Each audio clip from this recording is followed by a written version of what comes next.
How to connect R36S to TV. So can the R36S can be connected to TV?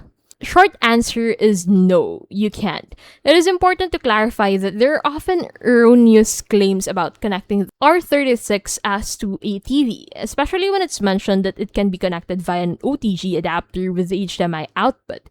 This type of information is false and does not reflect the actual operation of this console. So the reason for this limitation lies in the console's motherboard. Internally, it does not have specific modules that allow direct connection to a TV.